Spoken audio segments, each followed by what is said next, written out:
Now time for the 7 things you'll be talking about today. Number 7. Alabama has reaffirmed its status as a business-friendly state, securing the number 8 spot in the Area Development's, it's a magazine, by the way, 2024 Top State for Doing Business report. By the way, where do they find this stuff? Anyway, the top rankings help Alabama recruit business and things of that nature. They've got a good property tax environment, and workforce training is definitely moving in the right direction. This recognition highlights the state's commitment to fostering economic growth through favorable policies and strong public-private partnerships. So it is a place to do business. That's the goal here for everyone, is to find a good place to do business when you're a business owner and you want your business to grow. Alabama is offering that up and saying, come here and do business with us. Businesses are saying, yeah, let's go. Let's do that. Let's make that happen. Number 6. U.S. ports from Maine to Texas, including Mobile, Alabama, may shut down if dock workers represented by the International Longshoremen's Association strike over wage demands and opposition to automation. I don't know how they're going to oppose automation in this way, but that's what they're doing, and that's one of the issues here. A prolonged strike could disrupt the supply chain again, leading to shortages and price increases again.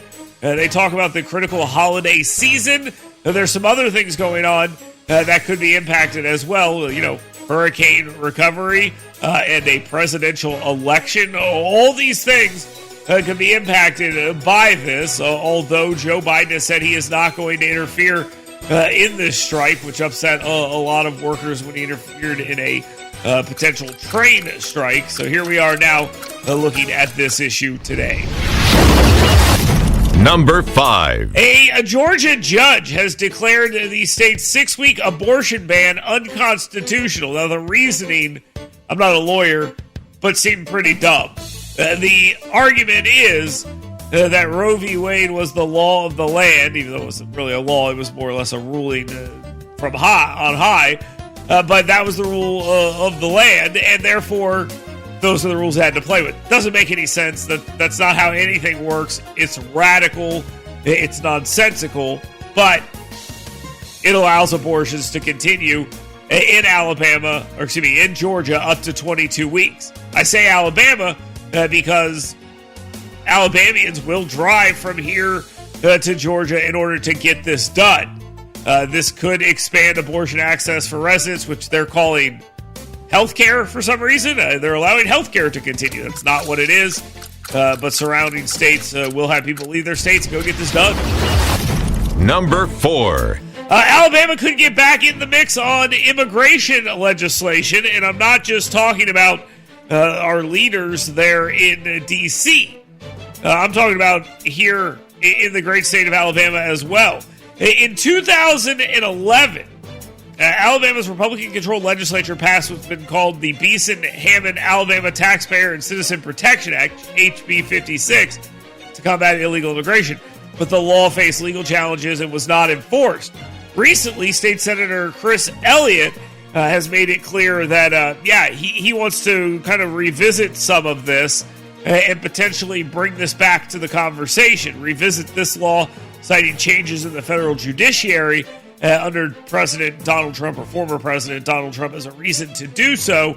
And says, look, there's a new opportunity here to have this conversation, and maybe you get a more favorable ruling from some of the Supreme Court justices up there now. Number 3. United States Senator Katie Britt, a Republican out of Montgomery, and Senator Tom Cotton, a Republican out of Arkansas, criticized the Biden administration in a letter for policies that they believe empowered Iran and its proxies, including the Yemeni rebels who are shooting off rockets, Hezbollah, which is being decimated right now. We all know what's happening with Hamas. But anyway, he says all of this, they said, is increasing the risk of a nuclear threat in the Middle East as Israel is responding to attacks on their nation from across the region funded by Iran. They argued that the administration's actions, such as removing the Houthis from the terrorist list and a perceived lack of response to attacks on U.S. troops, have significantly diminished America's deterrence and enabled Iran's nuclear ambitions. I mean, it's enabled the entire world. All of the world is on fire because America is weak. That's a simple fact. That's a problem. Number 2. Jalen Payton was shot by Birmingham police earlier this month after a chase, and now he's been indicted on federal gun charges. Why is this relevant? Well, it's simple.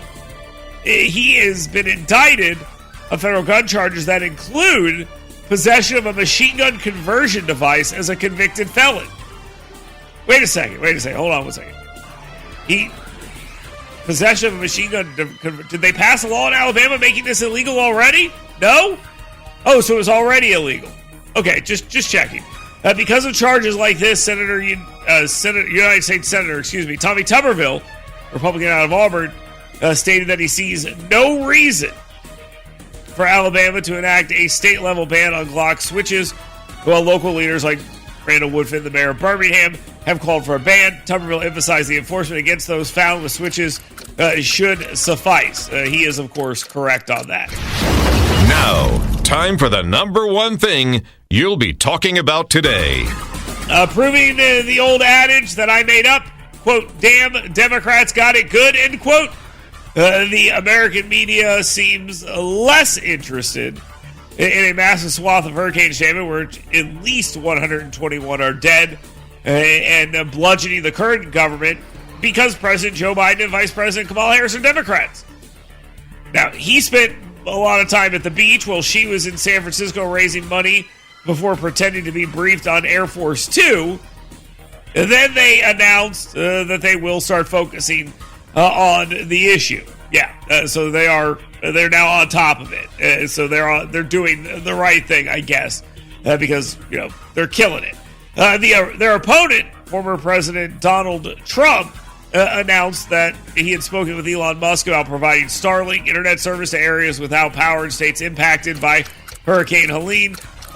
Governor Ron DeSantis is sending some of their Starlink systems to areas that are affected, highlighting the need for communication in the affected regions during a visit to Valdosta, Georgia. Meanwhile, they talk to guys who are in charge of stuff like this, like the Homeland Security Director, Alejandro Mayorkas. They ask him about it, and he's like, well, climate change is really bad.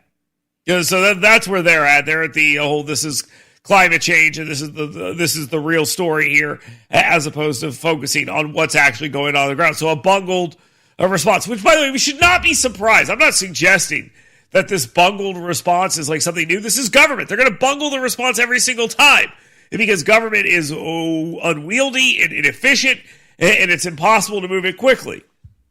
We know that.